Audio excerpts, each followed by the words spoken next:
आपल्यासोबत अंजली दमानिया आहेत. अंजलीजी, सगळ्यात पहिली इथे अटक झालेली आहे. या प्रकरणाचा पाठपुरावा जी 24 तास करताय. आपण गेल्या वेळेस तुम्ही माझ्यासोबत होता जेव्हा शीतल तेजवानीला पोलिसांनी चौकशीला आणलं होतं, तिला VIP ट्रीटमेंट तेव्हा दिली होती, तेव्हा आपण याच्यावरती सविस्तर चर्चा केली होती. पण आज तिला अटक होते. सगळ्यात पहिले काही सूत्रांकडून मगाशी माहिती मिळाली होती की आज चौकशीला बोलवलंय आणि महिला आरोपी असल्यामुळे त्यांना सूर्यास्ताच्या पहिलेच अटक करणं गरजेचं आहे. म्हणजे तुम्हाला फक्त विनंती करेल, तुमची स्क्रीन थोडीशी बहुतेक रोटेट झाली आहे. अंजलीजी, ती आपण सरळ केली तर प्रेक्षकांना आपल्याला व्यवस्थित प्रेक्षकांशी संवाद साधता येईल. पण सगळ्यात पहिली प्रतिक्रिया तुमची शीतल तेजवानीच्या अटकेवरती? कमलेश, पहिल्यांदाच खूप बरं वाटलं की या व्यक्तींना अटक ही केव्हाच व्हायला हवी होती, पण ती आज झाली, हे निदान झाली, हे ऐकून तरी बरं वाटलं. पण याच्यानंतर आता सगळ्यांचे रोल, कारण अगदी थेट डिसेंबर 2024 पासनं या बाईंनी काय काय उद्योग केले, पार्थ पवारांचा आणि यांचा संबंध कसा आला, कधी आला, याच्यात कोण कोण होते, कलेक्टरांचा याच्यातला काय रोल होता, या सगळ्या गोष्टी आता बाहेर येतील आणि त्याच्यासाठी यांचं अटक होणं गरजेचं होतं. आज झालं ते ऐकून बरं वाटलं. कारण आताच्या घटनेला, जसं कमलेश मी मागे प्रेस कॉन्फरन्स मध्ये देखील म्हटलं होतं की यांनी फ्रॉड पेपर्स तयार केले. ते फ्रॉड पेपरच्या आधारे एक खोटा LOI मिळवला आणि त्यानंतर हे पूर्ण जे केलं गेलंय याच्यावरनं आपल्याला कळतंय. जी बोला, आवाज येतोय तुमचा अंजलीजी. याच्यावरनं आपल्याला कळतंय की हे जे पूर्ण प्रोसेस आहे, हे काही एका दिवसातला झालेला कारभार नव्हता. त्याच्यासाठी 3-4 महिने या सगळ्यांनी मिळून केलेलं एक षडयंत्र होतं. महाराष्ट्राची जमीन लाटण्याचं हे षडयंत्र होतं आणि त्याच्यात उपमुख्यमंत्री पद जे असलेले, म्हणजे जे पालकमंत्री होते, त्या व्यक्तींना माहीतच नाही, हे मी मानूच शकत नाही. कारण सगळ्यांना याची पूर्ण कल्पना होती. कलेक्टरना होती, SDO होती, तहसीलदारांना होती. पत्रव्यवहार सुद्धा झालेला होता. LOI कागद सरळ सांगतात. मी काही वेळात तुम्हाला ना एक मुद्दाम एक कागद पाठवते की कसं सर्टिफिकेट लागतं स्टॅम्प ड्युटी वेवरसाठी. पण तसं न करता या शीतलबाईंनी आणि अमेडियानी कसं षडयंत्र केलं, याचे सुद्धा सगळे डिटेल्स जेव्हा बाहेर येतील ना, तेव्हा लोकांना कळेल की याच्यात पार्थच नाही, त्यांच्या बाबांचा सुद्धा काय सहभाग होता, कलेक्टरांचा काय सहभाग होता, या सगळ्या गोष्टी आता स्पष्ट होतील. शीतल तेजवानीच्या भूमिकेवर बोलायचं झालं, सगळ्यात पहिले शीतल तेजवानीचा रोल याच्यामध्ये महत्वाचा काय? तिच्याकडे ते कुलमुखत्यार पत्र जे होतं, इर्रिव्होकेबल पॉवर ऑफ अटर्नी. मला आठवतंय ज्या दिवशी ही बातमी आपण उघडकीस आणली होती, जेव्हा आम्ही जेव्हा लाईव्ह सुरू केलं, तेव्हा आमचे प्रतिनिधी पुण्यातले त्या स्पॉटवरनं लाईव्ह करत होते. तिथे अचानक त्या सगळ्या जमिनीचे मूळ मालक तिथे जमा झाले. त्यांना अशी बातमी झी 24 तासात जाते कळलं आणि ते जमा झाले. तेव्हा त्यांनी एक आरोप केला होता, जर शक्य झाल्यास मी ते पण दाखवीन. तेव्हा त्यांनी त्या क्षणी आरोप केले होते की आमच्याकडनं फसवणूक करून हे कुलमुखत्यार पत्र घेण्यात आलेलं आहे. याची कुठली परवानगी किंवा याची कुठलीही रीतसर बोलणी झालेली नाही किंवा कुठलाही मोबदला त्याच्यात देण्यात आलेला नाही. हाही एक सगळ्यात महत्वाचा इथे आरोप आहे. म्हणजे फसवणूक फक्त सरकारचीच झालेली नाहीये, तर इथे जमीन ज्यांच्या मालकीचे त्यांची देखील फसवणूक तिथे झाली आहे, हा देखील एक आरोप आहे. हे बघता हे आरोप अत्यंत गंभीर आहेत. अंजलीजी, कमलेशजी, मी त्यांना एवढंही विचारलं की 2006ला तुम्ही हे जेव्हा पॉवर ऑफ अटॉर्नी दिली, त्याच्यानंतर 2025 मध्ये किंवा 24 मध्ये तुम्हाला शीतल तेजवानीने काही कळवलं होतं का की असा व्यवहार मी काही करणार आहे, आपल्याला काही पैसे येणार आहे? कोणाला, एकाही माणसाला काहीच माहित नव्हतं. याचा अर्थ की हे सगळं लपवून केलं गेलं होतं. त्या गायकवाड कुटुंबाशी पण लपवून केलं गेलं होतं आणि हा पूर्ण फ्रॉड हा शीतल तेजवानी आणि अमेडिया कंपनीने एकत्र मिळून केला होता, ज्याच्यात 99% जे होते ते पार्थ अजित पवार होते आणि त्यांना सुद्धा लवकर अटक होईल अशी मी आशा करते. नाही, सध्या आरोपी फक्त 2च ह्याच्यामध्ये. आरोपी सध्या शीतल तेजवानी आणि दुसरे आरोपी आहेत दिग्विजय पाटील. अजूनही त्यात पार्थ पवारांचं नाव कुठे आलेलं नाही आहेत. कंपनीमध्ये ते 99% भागीदार आहेत. त्यांना अजून कुठेही त्यांचं याच्यात नाव नाहीये. चौकशी चालू आहे. आता शीतल तेजवानी या पुणे पोलिसांकडे इकॉनॉमिक ऑफेन्सेस विंगकडे 2दा चौकशीला येऊन गेलेले आहेत. पण अजूनही दिग्विजय पाटलांची चौकशी झाल्याची बातमी समोर आलेली नाही. मी बातमी समोर आलेली हे जाणीवपूर्वक म्हणतोय, अंडरलाईन करतोय त्या वाक्याला. गुपचूप चौकशी झाली असेल VIP सारखी तर मला माहित नाही किंवा आपल्यालाही माहित नाही. कारण ज्या प्रकारे शीतल तेजवानी एकदा आधीच येऊन गेल्या होत्या आणि त्यांना ज्या प्रकारे पोलीस एस्कॉर्ट करत वगैरे घेऊन गेले होते, त्यामुळे ती सगळं अनुभव बघता दिग्विजय पाटील तर राजकीय घरातले आहेत, त्यांची जर गुपचूप चौकशी वेगळी जाऊन केली असेल तर आपल्याला माहित नाही, पण झाली आहे की आपण सांगू शकत नाही. पण आरोपपत्रात त्यांचं नाव आहे. त्यांची जर शीतल एका आरोपीची अटक झाली तर त्यांची पण अटक होणं कर्मप्राप्त आहे, नाही का? अगदी नक्कीच. तर म्हणूनच मी म्हणते की आता याच्यानंतर दिग्विजयची होईल. मग मला असं वाटतंय की सप्लिमेंटरी एक स्टेटमेंट घेणं गेलं पाहिजे. कारण अमेडिया या कंपनीचं नाव अजून का आणलं नाहीये हे देखील यांना उत्तर देणं गरजेचं आहे. आत्ताच्या घटकेला अमेडिया एंटरप्राइजेस LLPचं नाव FIR मध्ये आलं पाहिजे. ते अजून आलेलं नाहीये. ते घातलं गेलं पाहिजे. त्याच्यानंतर मी म्हणेन की योग्य दिशेवर तपास चालू आहे म्हणून. पण अजून तुम्हाला वाटतंय की आता जवळजवळ हे गेल्या 5 तारखेला हे प्रकरण आपण सगळ्यात पहिल्यांदा आणलं होतं, झी 24 तासने समोर आणलं होतं. त्याच्यानंतर आज तारीख आहे 3, जवळजवळ महिना लागला या सगळ्या प्रकरणाची चौकशी सुरू. अजूनही बाकी बाबींचा तपास सुरू आहे.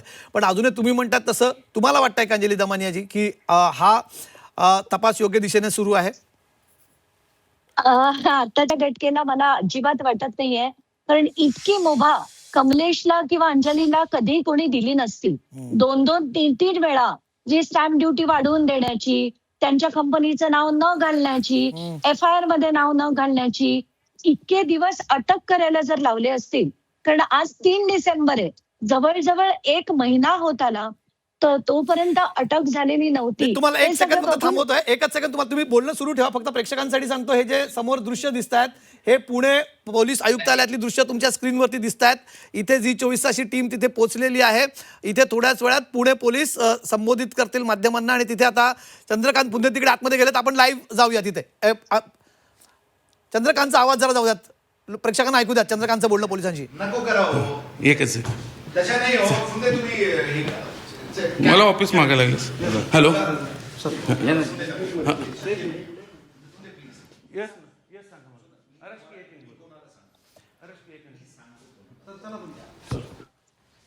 पुणे पोलीस आयुक्तालयाच्या त्या कार्यालयात चंद्रकांत फुंदे आपल्या समोर तिथे आहेत.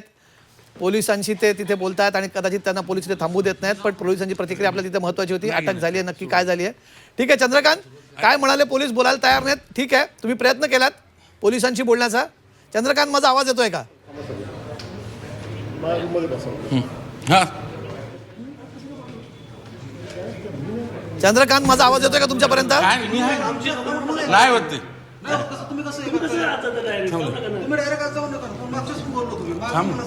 थांब.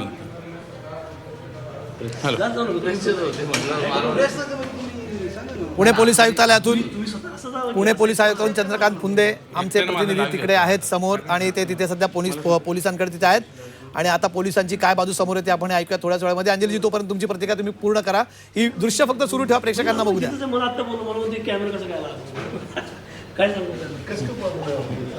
अंजली दमाने आपल्या सोबत आहेत. अंजलीजी, तुम्ही ऐकता? माझा आवाज येतो तुमच्यापर्यंत?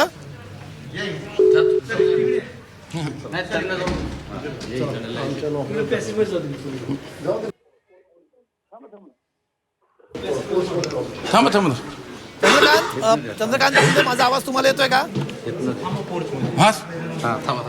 चंद्रकांत, तुम्ही लाईव्ह आहात. तुम्हाला सगळा महाराष्ट्र बघतोय. महाराष्ट्रातील 13 कोटी जनता तुम्हाला लाईव्ह बघते या क्षणाला. काय तिकडे परिस्थिती सांगाल महाराष्ट्र जनतेला? आता काय शीतल तेजवानीला कुठे ठेवलंय, अटक केली आणि पोलिसांचं काय म्हणणं आहे? शीतल तेजवानी आज दुपारी चौकशीला बोलवलं आणि तिला आता अरेस्ट दाखवलेले आहे. पोलीस आयुक्त आता ऑफ द रेकॉर्ड पत्रकारांशी बोलतायत. नंतर ते माध्यमांशी त्यांच्या प्रतिनिधीवरती कोणीतरीच अधिकृत या संबंधीच्या अटकेसंबंधी माहिती देतीलच. पण आत्ता तरी ऑफ द रेकॉर्ड सांगितलेलं आहे पोलिसांकडनं की शीतल तेजवानी यांना अटक केलेली आहे. ही सध्याची सर्वात मोठी ब्रेकिंग आपण फक्त झी 24 तासवर पाहतोय सर.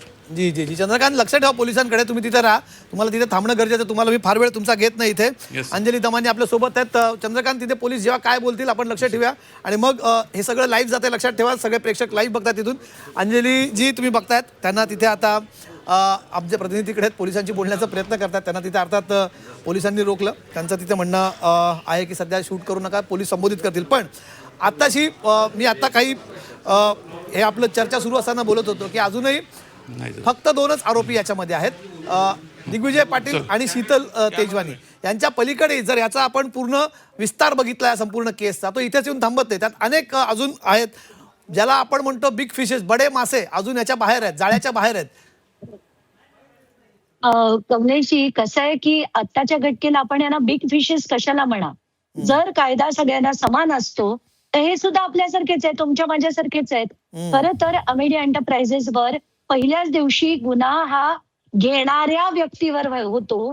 घेणारी ही एक पार्टी होती, एक कंपनी होती. त्या कंपनीच्या नावाने व्यवहार झाला होता, तर त्या कंपनीवर FIR होणं गरजेचं होतं. म्हणजे त्याचे दोन्ही पार्टनर्स यांच्यावर झाली असती.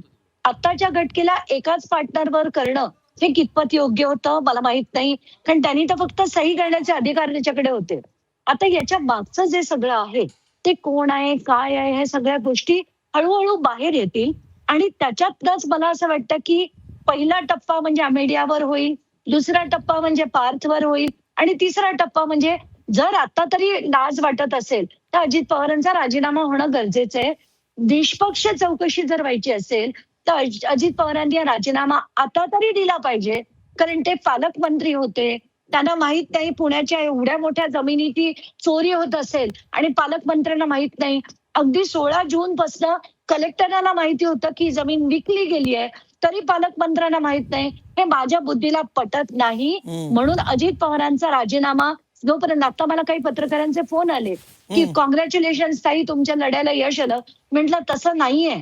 ज्या दिवशी पार्थला अटक होईल आणि अजित पवारांचा राजीनामा होईल त्या दिवशी आपण म्हणू शकतो की खरं आता चौकशी नीट सुरू झाली. हा, म्हणजे आश्चर्य, म्हणजे त्यांनी आम्हालाही, त्या पत्रकारांनी कधी आम्हालाही मेसेज करायला हवे की आम्ही प्रकरण उघडकीस आणलंय खरं, पण आता ठीक आहे, व्यावसायिक आपण समजू शकतो रायव्हलरी, ते आम्हाला करणार नाही मेसेज, पण तुमचं अभिनंदन, कारण तुम्ही त्याला पुढे लावून धरलं त्या मुद्द्याला. पण हा आम्ही मानतो की या मधल्या काळामध्ये माध्यमांच्या भूमिकेवर जेव्हा अनेक जण प्रश्नचिन्ह उपस्थित करत होती त्या काळात आम्ही Zee24 तासने धाडस करून हे प्रकरण पुढे आणण्याचा प्रयत्न केलात. त्यामुळे आम्ही थोडेसे अभिनंदनास पात्र आहोत. आमच्याच तोंडाने आम्ही म्हणतोय, कारण आमची माध्यमं म्हणणार नाही. तुम्हाला आणि एक गोष्ट म्हणते की तुमचा जो पुण्याचा जो आहे चंद्रकांत, त्याला तर खूप म्हणजे सल्यूट आहे त्या माणसाला. इतका व्यवस्थितपणे तो सगळं मांडत होता. मला जे अनेक गोष्टी जेव्हा कळल्या, मला असं वाटतं याला म्हणतात पत्रकार आणि याला म्हणतात निर्धास्तपणे अगदी कशाचीही भीती न बाळगता तो माणूस लढतोय, त्याला सलाम माझा. जी संपूर्ण टीम आमची या प्रकरणामध्ये काम करणारी अंजलीजी, Zee24 तासने या पूर्ण प्रकरणाचा पहिल्या दिवसापासून फॉलोअप घेताना मी घेत राहणार.